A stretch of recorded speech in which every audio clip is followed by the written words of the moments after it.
दोस्तों, भारत और इंग्लैंड के बीच बर्मिंघम के एडबेस्टन मैदान खेला गया तीसरा और निर्णायक वनडे मुकाबला ऐसा रहा जिसमें हर कुछ ओवर बाद कहानी बदलती रही। कभी लगा भारत पूरी तरह मैच पर कब्जा जमा चुका है, तो कभी इंग्लैंड वापसी की कोशिश करता दिखा। लेकिन जिस अंदाज में भारतीय बल्लेबाजों ने शुरुआत की, उसने मैच का माहौल शुरू से ही गर्म कर दिया। बर्मिंघम के एडबेस्टन मैदान पर जब दोनों टीमें आमने सामने उतरीं तो स्टेडियम का माहौल देखने लायक था। चारों तरफ भारतीय फैंस का शोर, हाथों में तिरंगे और सबकी निगाहें टॉस पर टिकी हुई थीं। कप्तान रोहित शर्मा ने जैसे ही सिक्का उछाला, किस्मत ने उनका साथ दिया और भारत ने टॉस जीत लिया। रोहित शर्मा ने एक बार फिर बिना देर किए पहले बल्लेबाजी का फैसला लिया। उनका इरादा साफ था, पहले बड़ा स्कोर खड़ा करो और फिर इंग्लैंड पर दबाव बनाओ। लेकिन असली सरप्राइज तब मिला जब टीम इंडिया की प्लेइंग 11 सामने आई। भारत की तरफ से आज युवा बल्लेबाज वैभव सूर्यवंशी रोहित शर्मा के साथ मैदान पर उतरे और जैसे ही दोनों ने क्रीज संभाली, पूरा स्टेडियम तालियों और उत्साह से गूंज उठा। हर किसी के मन में एक ही सवाल था, क्या यह युवा खिलाड़ी अपने मौके को खास बना पाएगा? इंग्लैंड की तरफ से नई गेंद लेकर आए जोफ्रा आर्चर ने शुरुआत में अपनी रफ्तार और स्विंग से दोनों बल्लेबाजों को बांध कर रखा। पहले कुछ ओवरों में रन बनाना आसान नहीं था और भारत का स्कोर 5 ओवर में सिर्फ 19 रन तक ही पहुंच पाया। रोहित शर्मा और वैभव सूर्यवंशी ने बेहद संयम के साथ बल्लेबाजी की, बिना जोखिम लिए सिर्फ सिंगल डबल लेकर पारी को आगे बढ़ाया। इंग्लैंड के गेंदबाज लगातार दबाव बनाए हुए थे और 7 ओवर के बाद भारत का स्कोर 31 रन था। लेकिन फिर आया 8वां ओवर, जिसने मैच में हलचल जरूर पैदा की। ब्राइडन कार्स गेंदबाजी करने आए और वैभव सूर्यवंशी ने थोड़ा आक्रामक रुख अपनाया। पहली ही गेंद पर कवर के ऊपर से शानदार चौका, फिर एक तेज सिंगल और ओवर की आखिरी गेंद पर पुल शॉट से चौका। इस ओवर से भारत को गति मिली। अब रोहित शर्मा भी थोड़ा खुलकर खेलने लगे। उन्होंने आर्चर की गेंद पर शानदार फ्लिक शॉट से चौका जड़ा और फिर स्क्वायर लेग के ऊपर से एक छक्का लगाकर दबाव कम किया। लेकिन जैसे ही लग रहा था कि भारत अब लय पकड़ चुका है, तभी 10वें ओवर में बड़ा झटका लगा। साकिब महमूद की बाहर जाती गेंद पर वैभव सूर्यवंशी ने ड्राइव खेलने की कोशिश की, लेकिन गेंद बल्ले का किनारा लेकर स्लिप में चली गई और फील्डर ने आसान कैच पकड़ लिया। वैभव 28 गेंदों में 25 रन बनाकर आउट हो गए। डेब्यू मैच में अच्छी शुरुआत के बावजूद वह बड़ी पारी नहीं खेल पाए और इंग्लैंड ने राहत की सांस ली। 10 ओवर के बाद भारत का स्कोर 58 रन पर एक विकेट था। अब क्रीज पर आए विराट कोहली और उन्होंने आते ही पारी को संभाल लिया। दूसरी ओर रोहित शर्मा अब पूरी तरह सेट हो चुके थे। उन्होंने ब्राइडन कार्स के अगले ओवर में लगातार 2 चौके लगाकर रन गति को बढ़ाया। 13 ओवर तक भारत 86 रन पर पहुंच चुका था। इंग्लैंड के कप्तान ने अब स्पिन का सहारा लिया और आदिल राशिद को गेंद थमाई। राशिद ने आते ही कसी हुई गेंदबाजी की, लेकिन रोहित ने उनके ओवर में एक शानदार छक्का लगाकर दबाव वापस इंग्लैंड पर डाल दिया। कोहली भी अपने क्लासिक अंदाज में बल्लेबाजी करते हुए गैप्स में रन निकालते रहे।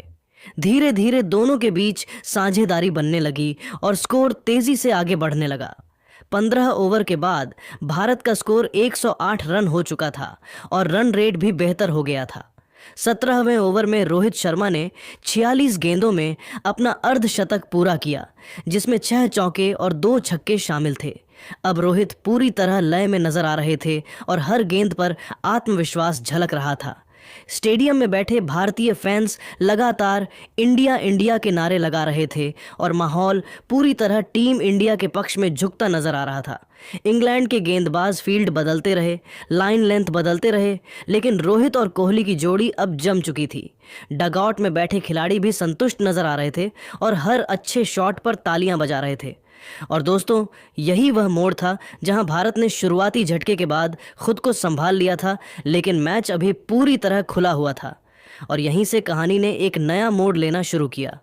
19वें ओवर में आखिरकार इंग्लैंड को सफलता मिल ही गई और इस बार मुकाबले का रुख थोड़ा बदलता हुआ नजर आया।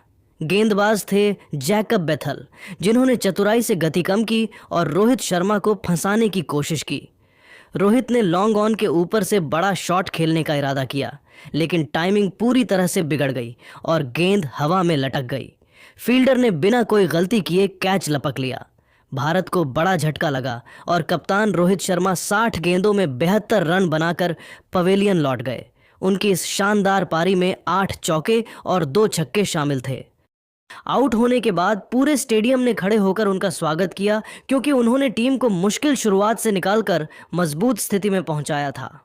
उस समय भारत का स्कोर 19 ओवर में 134 रन था। 20 ओवर पूरे होते होते भारत 140 रन पर 2 विकेट खो चुका था और रन रेट करीब 7 के आसपास बना हुआ था। वैभव सूर्यवंशी पहले ही 25 रन बनाकर आउट हो चुके थे। ऐसे में अब पूरी जिम्मेदारी विराट कोहली के कंधों पर थी। कोहली ने आते ही अपने क्लासिक अंदाज में पारी को संभालना शुरू किया। उनके साथ क्रीज पर मौजूद थे श्रेयस अय्यर, जिन्होंने शुरुआत से ही सकारात्मक इरादा दिखाया। दोनों बल्लेबाजों के बीच शानदार समझदारी देखने को मिली। कोहली एक छोर से सिंगल डबल लेते हुए स्ट्राइक रोटेट करते रहे, वहीं अय्यर ने डीली गेंदों पर आक्रामक रुख अपनाया। 23वें ओवर में अय्यर ने लियाम लिविंगस्टोन की गेंद पर लगातार 2 चौके जड़कर दबाव पूरी तरह इंग्लैंड पर डाल दिया। धीरे धीरे दोनों के बीच साझेदारी मजबूत होती गई और 25 ओवर तक भारत का स्कोर 188 रन हो गया। कोहली अब पूरी तरह सेट हो चुके थे। उन्होंने साकिब महमूद की गेंद पर कवर ड्राइव और ऑन ड्राइव के जरिए लगातार 2 शानदार चौके जड़े, जिससे स्टेडियम में बैठे फैंस झूम उठे। दूसरी ओर अय्यर ने भी स्पिन के खिलाफ बेहतरीन फुटवर्क दिखाया और आदिल राशिद को 1 ओवर में छक्का जड़ दिया। 28वें ओवर तक भारत ने 220 रन का आंकड़ा पार कर लिया था और अब टीम बड़े स्कोर की ओर बढ़ती नजर आ रही थी। लेकिन इसी बीच इंग्लैंड ने एक बार फिर वापसी की। आदिल राशिद ने अपनी चालाक गेंदबाजी से विराट कोहली को चकमा दे दिया। एक फ्लाइटेड गेंद पर कोहली आगे बढ़े, लेकिन गेंद टर्न होकर बल्ले का किनारा ले गई और सीधे विकेटकीपर के हाथों में चली गई। कोहली 48 रन बनाकर आउट हो गए। अब भारत का स्कोर 29 ओवर में 232 रन पर 3 विकेट था। ऐसे में क्रीज पर आए केएल राहुल, जिन्होंने शुरुआत में थोड़ा समय लिया और फिर अपनी लय पकड़नी शुरू की। दूसरी ओर श्रेयस अय्यर अब पूरी तरह आक्रामक हो चुके थे। उन्होंने ब्रायडन कार्स के 1 ओवर में चौका और छक्का लगाकर रन गति को फिर से तेज कर दिया। 32 ओवर के बाद भारत 258 रन तक पहुंच चुका था और रन रेट फिर से बढ़ने लगा था। अय्यर ने 35वें ओवर में अपना अर्धशतक पूरा किया, 55 गेंदों में 63 रन। इसके बाद उन्होंने गियर और बदल दिया। लिविंगस्टोन और राशिद दोनों को उन्होंने जमकर निशाना बनाया। 40 ओवर तक भारत का स्कोर 310 रन हो चुका था। अब आखिरी 10 ओवर बाकी थे और यहीं से मैच का सबसे रोमांचक हिस्सा शुरू हुआ। अय्यर और राहुल दोनों ने मिलकर इंग्लैंड के गेंदबाजों पर हमला बोल दिया। आर्चर की तेज गेंदों पर भी अय्यर पीछे नहीं हटे और 1 ओवर में 2 शानदार छक्के जड़ दिए। केएल राहुल ने भी अपना हाथ खोलना शुरू किया। उन्होंने साकिब महमूद के ओवर में लगातार 3 चौके लगाकर टीम को मजबूत स्थिति में पहुंचा दिया। दोनों बल्लेबाजों के बीच तेजी से रन बनने लगे और फील्डर्स सिर्फ गेंद उठाते नजर आए। 45 ओवर तक भारत का स्कोर 352 रन हो चुका था और अब 380 का आंकड़ा भी छोटा लगने लगा था। अय्यर ने शानदार बल्लेबाजी करते हुए 84 गेंदों में अपना शतक पूरा किया। यह उनकी एक क्लासिक और आक्रामक पारी थी, जिसमें टाइमिंग और पावर दोनों का बेहतरीन मिश्रण देखने को मिला। आखिरी ओवरों में भारत ने तेजी से रन बटोरे। राहुल ने 42 गेंदों में 67 रन की नाबाद पारी खेली, जिसमें 6 चौके और 2 छक्के शामिल थे। वहीं अय्यर 108 रन बनाकर अंत तक डटे रहे। अंततः 50 ओवर पूरे होने पर भारत ने 6 विकेट के नुकसान पर 388 रन का विशाल स्कोर खड़ा कर दिया। ये एक संतुलित और रणनीतिक बल्लेबाजी प्रदर्शन था, जिसमें शुरुआत में संभल कर खेला गया, बीच के ओवरों में साझेदारी बनाई गई और अंत में विस्फोटक अंदाज में फिनिश किया गया। अब इंग्लैंड के सामने एक पहाड़ जैसा लक्ष्य खड़ा था और मुकाबला पूरी तरह हाई वोल्टेज मोड पर पहुंच चुका था। 389 रनों का लक्ष्य बड़ा था, लेकिन इंग्लैंड की बल्लेबाजी लाइनअप भी कम खतरनाक नहीं थी और इसी वजह से शुरुआत से ही मुकाबला रोमांचक नजर आने लगा। इंग्लैंड की ओर से ओपनिंग करने उतरे बेन डकेट और फिल सॉल्ट और इस बार दोनों ने आते ही आक्रामक तेवर दिखाए। सामने थे भारत के युवा तेज गेंदबाज हर्षित राणा, लेकिन पहले ही ओवर में सॉल्ट ने शानदार कवर ड्राइव लगाकर चौका जड़ दिया। दूसरे ओवर में मोहम्मद शमी पर भी दबाव बनाया गया, जहां डकेट ने बैक टू बैक 2 चौके लगाकर इंग्लैंड को तेज शुरुआत दिलाई। 4 ओवर में ही स्कोर 36 रन तक पहुंच गया था और लग रहा था कि इंग्लैंड बिना किसी डर के लक्ष्य का पीछा करेगा। लेकिन 5वें ओवर में भारत को पहली सफलता मिली। हर्षित राणा ने अपनी गति और उछाल से सॉल्ट को फंसाया। एक शॉर्ट गेंद पर सॉल्ट ने पुल खेलने की कोशिश की, लेकिन टाइमिंग सही नहीं रही और गेंद सीधे डीप स्क्वायर लेग फील्डर के हाथों में चली गई। सॉल्ट 19 गेंदों में 24 रन बनाकर आउट हो गए। इंग्लैंड का स्कोर 5 ओवर में 42 रन था। इसके बाद क्रीज पर आए जो रूट, लेकिन इस बार वह ज्यादा देर टिक नहीं सके। मोहम्मद शमी ने अपनी क्लास दिखाते हुए एक खतरनाक इनस्विंगर डाली जो सीधे स्टंप्स से टकराई। रूट सिर्फ 13 रन बनाकर आउट हो गए। इंग्लैंड को दूसरा झटका 8 ओवर में 58 रन पर लगा। अब कप्तान हैरी ब्रूक क्रीज पर आए और उन्होंने बेन डकेट के साथ मिलकर पारी को संभालने की कोशिश की। दोनों बल्लेबाजों ने समझदारी से खेलते हुए सिंगल डबल के साथ साथ खराब गेंदों पर चौके लगाए। 14 ओवर तक इंग्लैंड 112 रन तक पहुंच चुका था और मुकाबला फिर से संतुलन में नजर आने लगा था। लेकिन 16वें ओवर में भारत को एक और सफलता मिली। हर्षित राणा ने शानदार लाइन लेंथ पर गेंद डालते हुए ब्रूक को फंसाया। ब्रूक ने बड़ा शॉट खेलने की कोशिश की, लेकिन गेंद सीधा कवर में खड़े फील्डर के हाथों में चली गई। ब्रूक 34 रन बनाकर आउट हुए। अब इंग्लैंड का स्कोर 128 रन पर 3 विकेट हो गया था। अब सारी उम्मीदें बेन डकेट और जोस बटलर पर टिकी थीं। दोनों ने मिलकर रन गति को बनाए रखा और 20 ओवर के बाद इंग्लैंड 162 रन तक पहुंच गया। डकेट ने 54 गेंदों में अपना अर्धशतक पूरा किया और काफी आत्मविश्वास में नजर आ रहे थे। तभी कप्तान रोहित शर्मा ने बड़ा दांव खेला और कुलदीप यादव को गेंद थमाई। कुलदीप ने आते ही मैच का रुख बदल दिया।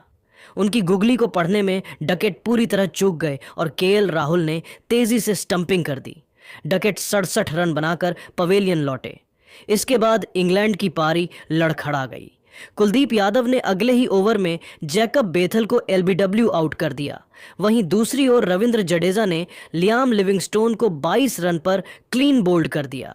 अचानक से इंग्लैंड का स्कोर 24 ओवर में 182 रन पर 6 विकेट हो गया और मैच पूरी तरह भारत की पकड़ में आ गया। हालांकि कप्तान जोस बटलर अभी भी क्रीज पर डटे हुए थे। उन्होंने शानदार बल्लेबाजी करते हुए 45 गेंदों में अपनी 50 पूरी की। उन्होंने शमी और जडेजा दोनों के खिलाफ बेहतरीन शॉट्स खेले, कभी कवर ड्राइव तो कभी मिड विकेट के ऊपर से छक्का, लेकिन दूसरे छोर से विकेट गिरते रहे। हर्षित राणा ने ब्राइडन कार्स को 18 रन पर आउट किया, जबकि कुलदीप यादव ने आदिल राशिद को भी चलता कर दिया। 34 ओवर के बाद इंग्लैंड 236 रन पर 8 विकेट खो चुका था और अब लक्ष्य काफी दूर नजर आने लगा था। बटलर ने अंत तक संघर्ष जारी रखा। उन्होंने 88 गेंदों में 112 रन की शानदार पारी खेली, जिसमें 11 चौके और 3 छक्के शामिल थे, लेकिन उन्हें किसी भी बल्लेबाज का साथ नहीं मिला। अंततः इंग्लैंड की पूरी टीम 45.4 ओवर में 305 रन पर ऑल आउट हो गई और भारत ने यह मुकाबला 83 रन से अपने नाम कर लिया। भारत की ओर से गेंदबाजी में कुलदीप यादव ने 4 विकेट झटके, हर्षित राणा ने 3 विकेट लेकर शानदार प्रदर्शन किया, जबकि मोहम्मद शमी को 2 सफलता मिली और जडेजा के खाते में 1 विकेट गया।